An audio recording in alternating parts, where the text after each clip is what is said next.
"Oh, you speak Italian? How come?" Like, I grew up in Italy.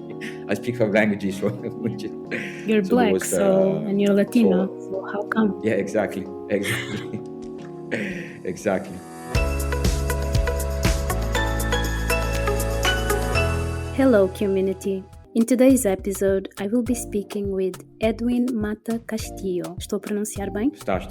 A professional with 9 years of experience in the development world. He has worked for different UN agencies and is currently working for the European Commission as a program manager for regional business development in Africa. From Brussels to Lomé in Togo, Eduin has worked in multicultural environments while experiencing different work realities. As a son of immigrant parents from Dominican Republic and Italy, Eduin was born in Santo Domingo in Dominican Republic and raised in Italy as a Latino man that I also would like to call Black Latino Man. His interest in equality and sustainable business has shaped his professional choices and turned him into a catalyzer for change. In today's episode, we will get to know his experiences as a Latino man in the workplace. Hi, Eduin, and very welcome.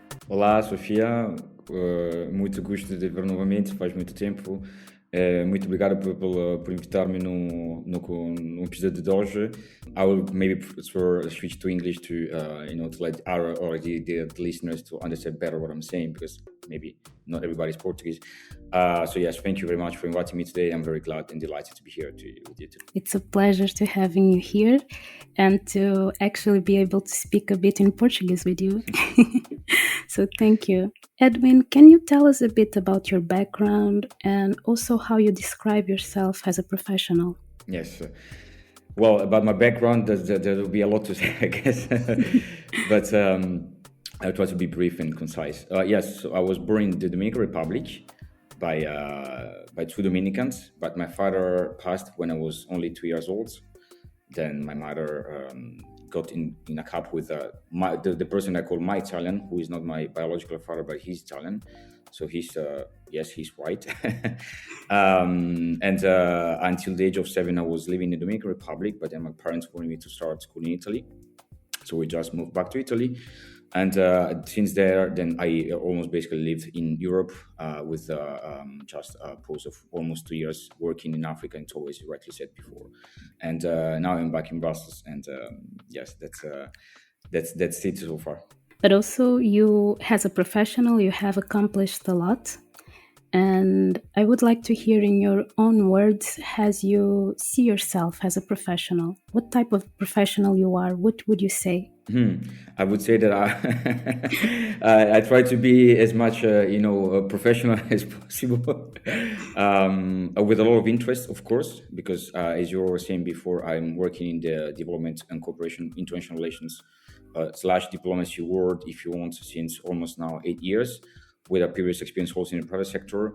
And of course, because of working in this environment, I've been exposed to many, to a lot of, a big international community, many differences, being cultural, being professional. So I'm really trying to grasp the most of all words, all of people I'm working with, and I feel actually very blessed because I really have the chances to work with basically people from all over the world. So that's really enriching.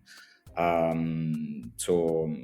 try to be, let's say, more focused as I can on trying to make a difference every day in my work, but also in my life outside work, because I think that I try to apply what I see, what I see with my colleagues, with my stakeholders, with my partners. Work also trying to be more open-minded as possible, of course more respectful of diversity, be it religious, be it racial, be it cultural as possible, also within my private life. Well, now I have 2 questions. Because one is, how does one get into the UN and into the European Commission? And how is for you to experience so many difference and so many diverse aspects from your colleagues and also from the places that you've been living in? Yes. So yeah, just to reply to your first question. So for the UN, it's as you were actually, because we met when we were both interns at the UN in Brussels. I actually just applied. I just applied. I got lucky. I got this internship unpaid. Unfortunately, Yeah. that's something we have to work on. Definitely, it's a bit of a shame to me yet. But there, yeah, that's just one thought that I had on this is that I felt very privileged. It might sound contradictory, but doing an unpaid internship for 5 months, you would say, dude, are you crazy? You felt underprivileged? Yes, of course I was, because I came from a quite okay milieu, let's say economically speaking, so I could afford, to spend 5 months in Brussels, without working, so without being paid basically, but working. So I had the chance, but I felt was okay. Maybe others in other parts of the world, I don't know, maybe somebody in Brazil or in Mozambique or in Vietnam would have loved to take my place, but it just couldn't. So that's. I think it's also a loss to organization, because maybe somebody else was better than me, was best placed than me, but just didn't apply because he or she didn't have this chance, so he didn't think part. So I did this traineeship. Then basically I went back to university, finished my master's degree. But in the meantime, before and also in between the internship and work at UNIDO, so at the UN the agency I was working for in Brussels, I was also working in the private sector in Belgium. So I just got back to my previous job after the traineeship and before finishing my master. Once I finished my master, I just got contacted by some of my colleagues saying that there was a position opening. They would love to be working with me, and so I just applied. And of course, I felt very honored, because it means that I actually, in only the 4 or 5 months that I was working there, I marked them, their spirit, and also because of my professionalism probably, and also because of my personality. So that's it. Then I spent 5 years in Brussels, and then I was working on private sector development, SMEs, and so on. So very interesting topics. And then I wanted to have an experience in the field. Basically, I was open to many places in the world. So be it Latin America, because as you said, I'm original from Dominican Republic, be it in Africa or even in Asia, why not? I got this possibility of working in Togo, and I, of course, seized it immediately, because I was very interested, also because I was working a lot also on Africa. Africa-Europe relations, if you want, and that was very also interesting. Believe it or not, I was the only non-African in my office. So there was also another way of understanding a different way of working, and also different culture. It was very enriching. Sorry, this in Togo or in Yes, Brussels?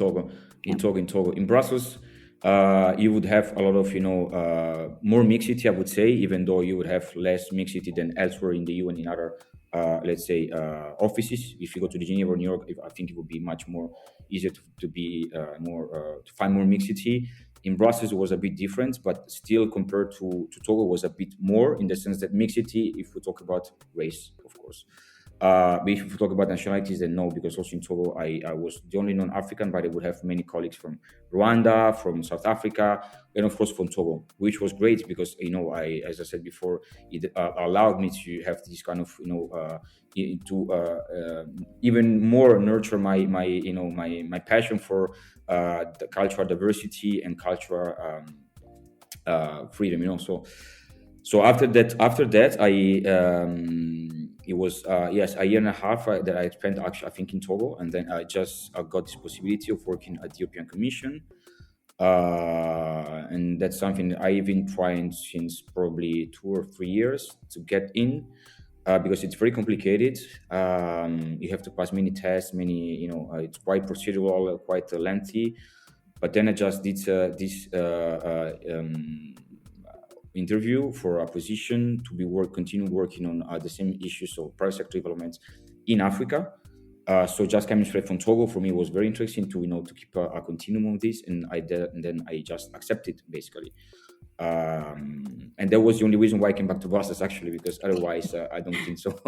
I would have loved to, as I said before, to discover new places, so be it in Africa or in Latin America, mostly.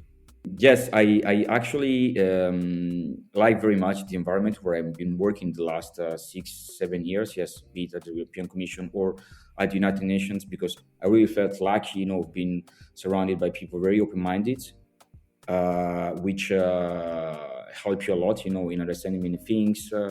Yeah, of course, as I said before, working in Togo at the United Nations, working in Brussels at the United Nations, you get exposed to working with people, many from Africa, many from Latin America, many from some also from Asia. So it's great. But for example, working for the European Union, I also get the chance to discover many other facets, or if you want, of Europe that I didn't have before. Because of course, I've been always, surrounded by somehow my bubble, Italian, Spanish, French, whatever. I never had the chance, for example, of working with Hungarians or with Czech, and that's also very interesting, to grasp a bit, the diversity that you also can have within Europe, and also to understand a bit the hurdles and the challenges that you can also have within the same our continent. So that's been that's very interesting. I have to say, I feel very blessed. Of course, and I understand. And you have mentioned a lot the possibility that you have had so far to work with different people, like when it means to nationalities, religion, gender, and in both continents, so in Europe and in Africa, which it's a privilege. I also believe so, because it's very enriching, I would say. But how it is for you to be a Black Latino man that is inserted in those environments? How have you experienced the racial diversity and inclusion in such a multicultural environment that yet is still traditional, right? Mm-hmm. So how has been for you to have both these heritages and be in these places? Because if I understood well, while in Brussels you have lots of different nationalities, but when it comes to race, you don't have that much diversity. It's less diverse, yes. So how it is for you to live your heritage, especially racial heritage, in those places? Yes, a very interesting question. I actually, as I said before, I felt very lucky and blessed, because I know, and I knew before in the past, that I could have the chance to, also to give a different view of some, let's call, communities, be it Latin American, be it Afro descendants, or being Black people in general speaking, broadly speaking. Because of course, I think many of us, many people with different backgrounds, be it racial or religious or culture, might felt, somehow that, whoa, like I'm the only guy in the room, which is not, I don't know, white, or which is not from a privileged environment. Or so I felt blessed and lucky in the sense that I really had the chance to show also a different facet of this kind of environment where I come from, where we come from, in the sense that, I want to show that, yes, I mean, you want to call me, I don't know, whatever you want to call me, because I'm just Black, you want to call me African, fine. I'm here. I just wanted to show you that Africa, for example, if I think of myself as an African, is not only about poverty or, wars or terrorism, whatever. You also have people that are very young, skilled, that are very dynamic, that are very talented, that want to make a difference. You want to, I don't know, you want to also tell me, but you're from Latin America, it's all about parties, beaches, whatever. Yes, nice, true. We have very nice beaches. We have very nice parties and whatever, it's true. But we also have very passionate, very, very, very passionate people that want also to make the difference, that want to be perceived as professional and so on. So yes, in this sense, I feel very lucky, very, and in this sense. But of course, somehow you also feel, okay, I see change. Change is there. I see more and more diversity, but still, there's a long way to do. I see that especially in these institutions, it's easier to be, to be you, if you want, compared to other places, for example, in private companies or in smaller, probably, organizations. Because of course, when you're for the United Nations and for the European Commission, of course, one of the models is diversity. One of the models is inclusion. One of the models is also human rights. So of course, you feel like somehow treated better than others. When I, for example, talk to other people or friends that are not necessarily, white Caucasian with blue eyes. They might feel different experiences, So in this sense, yes, I can say I see this, the double dynamics, where I still say, okay, feels like still improving. I'm there. This things changes coming and stuff. But on the other side, I'm also part of the change, and I want to show that a change is possible, and I'm here also to be part of this process. Of course, you mentioned here something that I find very interesting, that is the biases. So the ideas that people have about our community in general, just based on what, and that once you're there, you are confronted with those ideas and you kind of have to prove that they're wrong.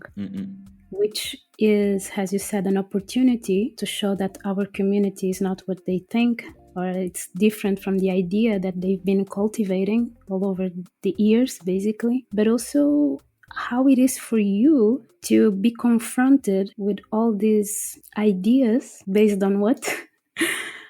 How it is for you to be confronted with these ideas and to know that you are in spaces in which you are constantly representing the opposite, proving them that they are wrong. How do you feel, and what are actually, that's what I wanted to know. How you feel, how it is that for you, and how don't you feel that this is too much to ask for one person? I don't know. Yeah, look, I will be totally honest with you and transparent. Within the EU and but also at the European Commission, I really never experienced this precisely because of this, probably, I don't know how to say, but probably because of this always, diversity, and also the fact that I was always working with people that are, let's say, daily exposed to this diversity. But I feel this more maybe in society. It happens to me a lot. For example, but especially, for example, now here in Brussels, where you have, of course, a big Italian community. I don't know. Whenever I just met somebody that I don't know, or in Italy because it's Italy, but because it's the country that I know best. But for example, if I was talking to a person in the UK or in France, this wouldn't happen normally, because of course they are more exposed to diversity. So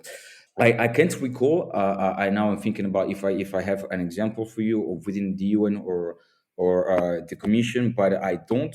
No, actually, it's really more about the society. So even yes, not even no, even when here, be it here in Brussels, in Togo, now at the Commission, I didn't really experience that. So, but it was mostly on societal, let's say, outside the work, or that you're finding like, okay, oh, you speak Italian, how come? Like, I grew up in Italy, I speak 5 languages, so which is, You're so there black, was and you're Latino, so so how come? yeah, exactly. Yeah. Exactly. But also, do you feel that not feeling this prejudice in the workplace allowed you actually to make progress in your career? That's a good question. Maybe yes, because somehow, because I know again I'm contradictory. Maybe because somehow I felt myself the bias, even though I never experienced by others myself. Because I had to prove myself that, as I was saying before, that I had to prove myself, but also others, that the narrative around minorities can be different. So that pushed me, of course, to work 200%. 100%. Where others would work 100%, I would be working 200% in many occasions, even when I didn't have to, So that's probably more of something personal, this bias that I want to. But of course, yes, I actually, one episode, it was not linked to me, but it would happen to me that in one place that I don't want to disclose, I don't want to tell. I just got a comment from a trainee who was telling me, yes, I look, and my boss, he's so happy because he now has Congolese, very black Congolese, so from both parents from Congo, and not by. So look, my boss, because he's so happy now, he has a Congolese in the office, so he can have the quota. And was like, come on, I would like, we're in 2020, 2019 or 2018, whatever it was, I was like, you do. I was just feeling, like a bit, sad for the person, not both for the intern, of course, happy for him because he would have this possibility, but also sad at the same time, but also sad for the boss, because the person was like, come on, do you still really think that we're in 1975? Or yes, I mean, then my comment to my colleague was, well, if it was me, if I was there and I would hear these comments, like in a very calm way, I would just try to put discomfort to the person, like to making this person feel uncomfortable. We just make this oh, look, we're gonna have a Congolese, so cool, huh? Like like really. So yes, that's And how would you make that person feel uncomfortable? How would you give back the discomfort? What sort of answer would you give, for instance? yes. I would just like, why are you so happy about having a Congolese, for example? Why do you really take care of? I mean, do you really count on the numbers of the persons that you have from Africa or from Latin America, from Asia, whatever? Does it really make the difference? I know that in some organizations you have to have this, because otherwise, it's part of, let's say, it's part of bigger also problem. That many of us experience that we don't get the places because. But I mean, what I would say is that you have to have the quotas. No, so in some organization, in order to favor also change, you have to have the quotas. So of course, somehow you feel obliged to, but you can just say it. You can just do it without saying. I mean, that's I think there was. If it was with me, I don't know. I've react, but probably I would have just told this person, look, are you so happy now that you have your Congolese, or or I don't know. I don't know. I would have probably just laughed, because I also like to make this sarcastic laugh, that make discomfort with people, Indeed, indeed. I know what you mean. I do that also. Yeah. And it's actually just a disclaimer. For instance, in Portugal, we don't have the quotas for the workplaces to hire minorities. So it's good that you mentioned that. So if Portuguese listeners are listening to this, they will also become more aware of a reality that doesn't make part of ours here in Portugal. But I will share something very curious with you. The first time that I also was confronted with this, let's say, getting to know the quotas, it was probably 3 or 4 years ago. I was applying for some positions. It was for I think it was in Brussels for I guess it was an American firm or organization, and they are very they're very keen on these things. And I was doing my application form. At some point, you will have to disclaim your religion, your sex, if you had disabilities, your race. And it was really for the real first time that I was doing this. So I was shocked, honestly, because I didn't know. I was like, I don't want. Why should I put my race? I mean, I'm sorry, but I'm just a human being like everybody else. So it was. I was a bit. I was a bit shocked. Then I applied for other jobs, for example, in the UK, and I see there was a pattern that was normal. And then, of course, I got myself to understand why. And if that happened again to me, I wouldn't be. I wouldn't have any problems of doing this. But the very first time I was because coming from, as I was saying before, this international environment where it's normal to have black friends, white friends, Asian friends, whatever. I wouldn't feel like I have to. I was shocked. I was like, "Wow, okay. Why should I put that I'm black?" And I mean, no, I don't want to be discriminated against, or but it was the opposite. So it's good that we have this. And Also. thank you for sharing this with us and explaining also. So thank you. And of course, having experienced so many different environments, I'm wondering what was the biggest challenge that you had to overcome so far in the workplace? Because those working environments are very demanding, right?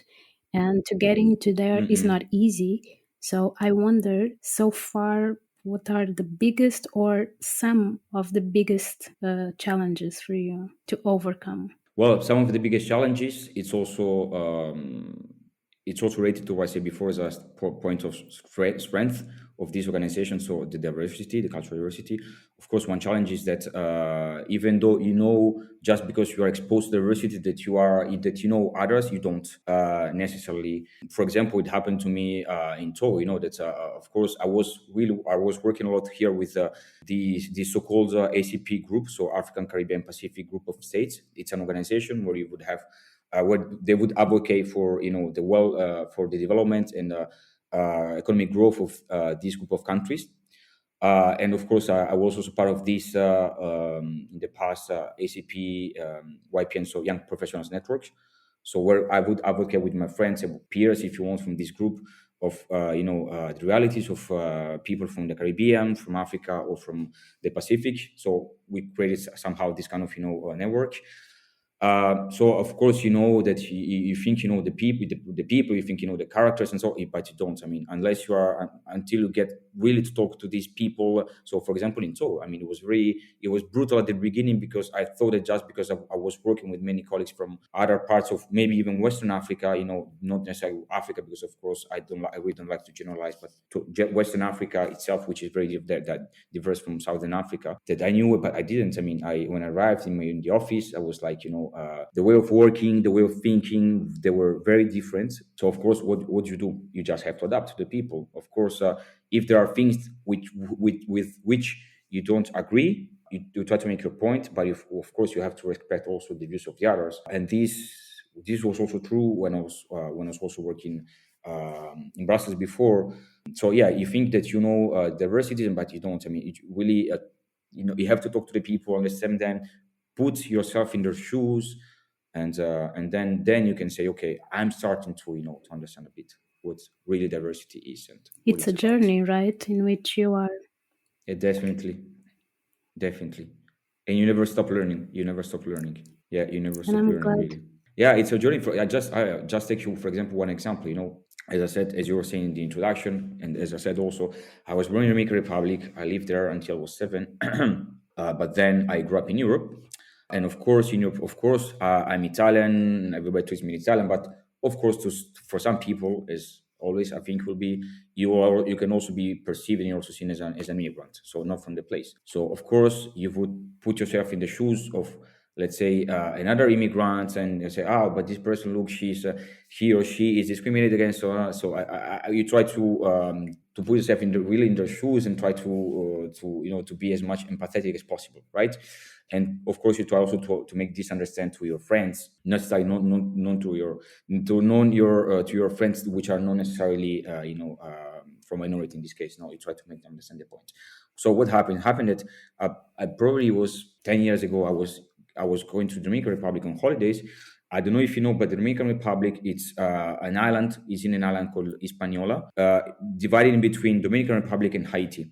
And you would have a lot of immigration from Haiti to Dominican Republic, because it's what that part of the island is much more richer, much more stable, much more stable democracy and whatever you want, And of course, you would have, as you can guess, many discrimination against Haitians, because they are blacker, because they are poorer. And of course, when in that specific situation, I was having a strong argument with one person of my milieu, because he was, just talking gibberish about the Asians, because the Asians here, the Asians there, blah, blah, blah. Like the same things that I would, or some would, experience in Europe as a person not from, let's say, not white Caucasian again, even though I really don't like to generalize, and I was like saying, man, I mean, this is a pattern, like everywhere you can go in the world. I mean, in the end, we are really biased somehow, So I was like, this person that I was talking to in the Dominican doesn't probably realize that if or she goes to the US, or I don't know, to Norway, or maybe even to Vietnam, he would probably be treated the same way. So just stop, and yeah. So, but that's a different story, because the situation between the No, Dominican Republic and Haiti, it really dates back to a long time ago. So it's but just to share that, yes, that's you can really be very biased in also many other ways, in also many other environments and and it's very places. interesting, actually. I didn't know about that division that exists in such a Mm-mm.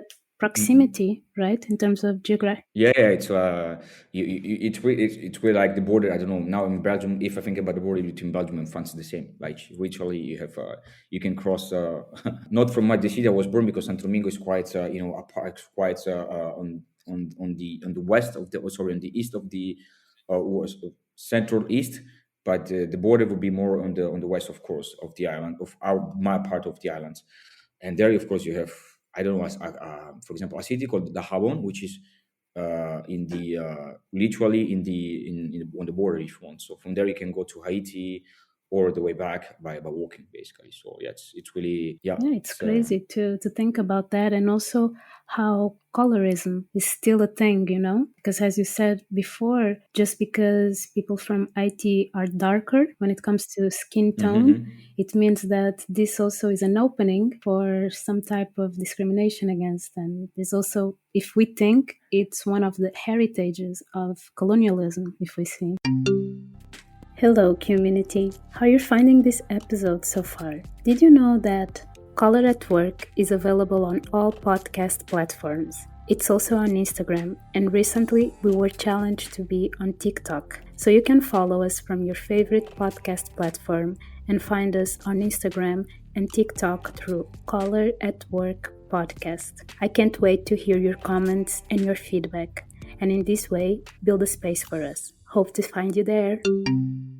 Definitely, yes. So it's Yeah, interesting to definitely. see how it still prevails nowadays, how strong it is. So it's very interesting. So I'm very glad that you shared that because I'm learning. So thank you for that as well. And I don't know, I had something more related with racism, a question more related to that. But since you haven't experienced that so far, Well, yes, I definitely did. I mean, not necessarily in my working environment. Really, if I think, well, it would happen when I was not working as a professional, but just during some student's job or whatever. That some stupid jokes or some by people that whenever I would stare at them, like, did you really say that? They would, okay, sorry, I was not. So, definitely.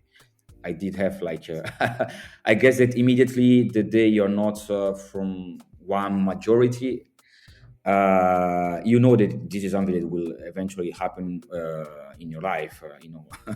Be it once, twice, but being only once, be it twice, be it many times. But you did that for sure. Yeah, I did. can you I did. walk us through one of those episodes? Because that's the thing, knowing that you currently or that in the last years you've been working in such inclusive places, in this perspective, it would make me erase this question about racism in the workplace.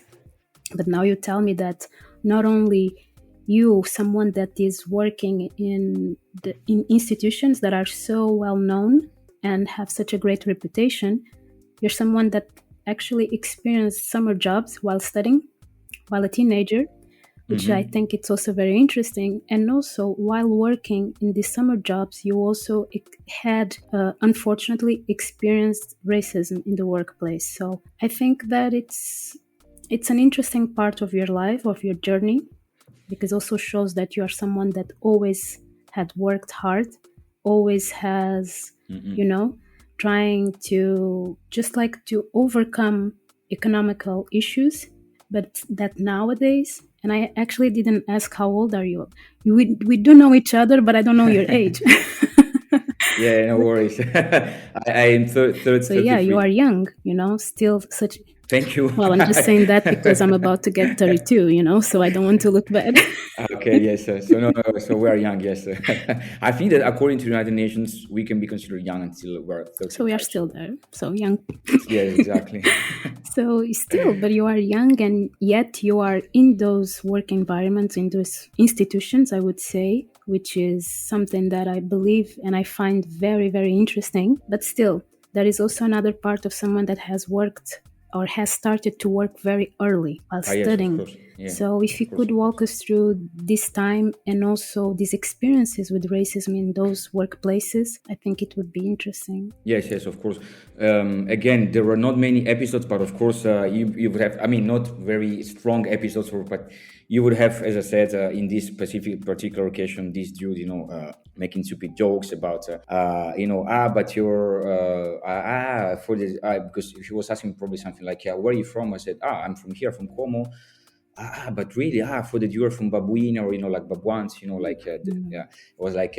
It was like, come on, do you really say that? I mean, of course, I was laughing, like, when you really say that, don't you say that yourself? You're not, you're also an immigrant here now at this point. And I was like, I was just trying to make him feel uncomfortable in the sense that, I'm Italian, you're not, so just, just fuck up, just shut up, just don't. Of course, I mean, I could have. I was 18. I was maybe reacting in a very, over emotionally way, but of course, if this happened again, I would just try to, as I said before, just try to create discomfort in people, like making a sense that just stop because you're not being funny, you're not being interesting, or so that was one episode. Then probably one episode, I don't know if we can call it racism. I mean, it was not really on me. Probably yes, we can call it racism, or maybe I don't know, feminism, or how you want to call it. But it was a colleague of mine. She was being bullied by one colleague older than me, because I don't know, because this person had something on this colleague, on this young lady, and I just basically stood up for her. Said, look. Don't look at her like that, because we're in a professional environment. That should always be remembered, that we are working together as a team. And then he just started to say, hey, what do you want, you blah blah. And I mean, there was not really I'd say a racial insult or whatever, but I felt that just because she was a woman, he was, somehow insulting her. He would probably have not with me, because I'm pretty sure of this, because the way he reacted when I talked to him, it was not the same that he was talking to her. So I said, look, this is something that doesn't have to happen, but then other episodes, no, I always, probably because, I mean, I always try to be very, provocative or quite, firm also when I say things, or I never experienced that, but I also understand that, it's also because, and then again, we came to the bias. It's also because I have this dark like skin, which somehow can be perceived as cool, just because I also come from a place which is perceived somehow as cool. For example, one episode I can share with you is that I was in the high school, and there was this classmate of mine. She was originally from Congo, DRC, and at some point we were talking, and she was saying, no, because you have a cool life, because you come from Santo Domingo, which is again for people, parties, beaches, fiesta, music, whatever. So it's cool, you have a life like. But while I'm from Africa, I'm from Congo, so it's always misery, poverty, whatever. And she's right, unfortunately. In the minds of many. Whenever you talk, also when I was saying that I was going to Togo, you're going to Togo, but wow, you okay? But look, I mean, it's like it's a place like another. I mean, I just so yeah, that's unfortunate, so that whenever you also have this kind of thinking, many people that are still very embedded in many minds, and it's somehow it's also good that this comes out, because you can help also these people just deconstruct this. That's also as I said before, as you were also saying, change. You are living in a changing society, so of course this is still a part of our reality, but it's also good that it's contradictory again. It's also good that it's still there, because we can also help deconstruct this. Of course, and it's actually funny because you said that something that I believe that it's really a reality for a lot of people when it comes to lack of information, because you can be considered exotic or the poor person. It's funny because that's the thing. It's all the images and the biases that exist about where you come from. Also, you told something that I find interesting, that is the fact that while you were 18 and you were suffering or facing discrimination at the workplace, your reaction was completely different than now, because that's the thing.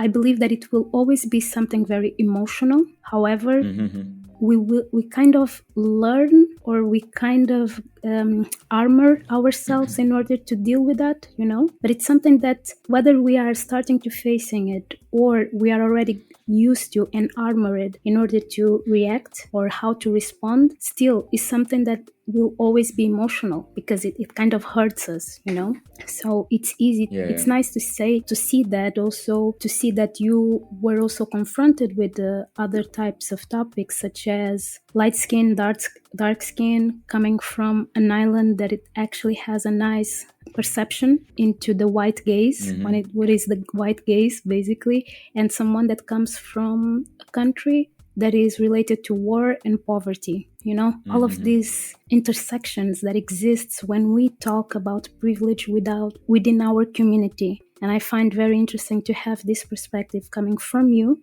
someone that has the Latino and the Black background, and also the Italian, so the European background, and see how it is for you to navigate to discuss these intersections, and also to leave those differences within white community people and Black people, So it's really, really interesting, and I'm very glad that you brought all of these topics up. I think it's very rich. I'm learning a lot, so thank you. And before letting you go, well, usually we have a question here. I don't know which one. We've spoken about those questions enough, but I don't know which one would you feel more comfortable to address. So I will just briefly tell you, more or less. So one that would be like the things that help you to navigate places with lack of representativity. Another one would be related to role models, mantra, books, things that have inspired you to become the professional that you are nowadays. And then another one would be truths that you wish that people would have told you about the workplace while you were growing up, while you were dreaming about what you wanted to be as a professional. May I just pick Of two? course, If of I course. okay, the first one and the second one. So for the first one, I know it could be perceived as very normal and stuff, but just be yourself. Really, be yourself. It's important to be reminded we're all diverse. It's important to be reminded you are unique. It's important to be reminded, okay, if you feel represented, it's just important also to say that, okay, but you also have a chance to know to show the other facet, of this community, of this minority that you are part of, and they can also make a change. They can also help to be part of the change, and you have to think about yourself as a unique agent of change, basically. So that's no matter what. Second one, I can tell you many role models. Really, I mean, be it politicians, be it performers, being musicians and stuff. But I just would like to close our call today with one sentence that I heard from this very famous Cameroonian football player, Samuel Eto'o, who also played in the team that I support in Italy, Inter Milano. And we basically once said, I think he was still in Barcelona or even in Real Madrid playing in Spain. And once he said, because I basically I live in Europe, but I dream in Africa. In the sense that even though he's living here, his mind is always in Africa. And this, I think, by this he wanted to say that no matter what, I never stop being myself. I can be a European, but I will also always be an African in his case, because he was also from Africa. So and of course he's always been on the first front on racial battles and on campaigns, and so definitely one of the main examples, that of course, I mean, it would be very easy, and of course I would be honored to say Nelson Mandela. That's of course, I've never seen somebody be in jail for 27 years and still wanted to make to make the difference. And I think that there's no better way to close this beautiful conversation. But before that, because I'm pretty sure that our listeners will be very interested to get to know you better, to even to get in touch with you, because I believe that you can inspire a lot of people with your story, with your openness also to talk about it. So if our listeners want to get to know more about you or to get in touch with you, how and where can they find you? Of course, no problem. Look, I have on LinkedIn. So it's Eduin Mata Castillo, as you said before at the beginning. So that's my profile. So I am quite responsive. I try to do my best at least to respond. And I also have a Twitter account that, I mean, now I don't use that much anymore. But just in case, it's also Edwin, then Ifan, MC, which are the initials for my family name. So there I can also be reachable, and more than glad to be discussing with the Thank people. you so much. It was better than I thought, and I feel that I've learned a lot. So thank you so much for this beautiful conversation. No, thanks to you, because also I feel that I learned a lot also about myself, because sometimes you just thoughts and you think, but you never really have maybe the chance to talk to also this way. So thanks to you for inviting me, and also for sharing my story and my views. Thank you. Bye. Bye, Sophia.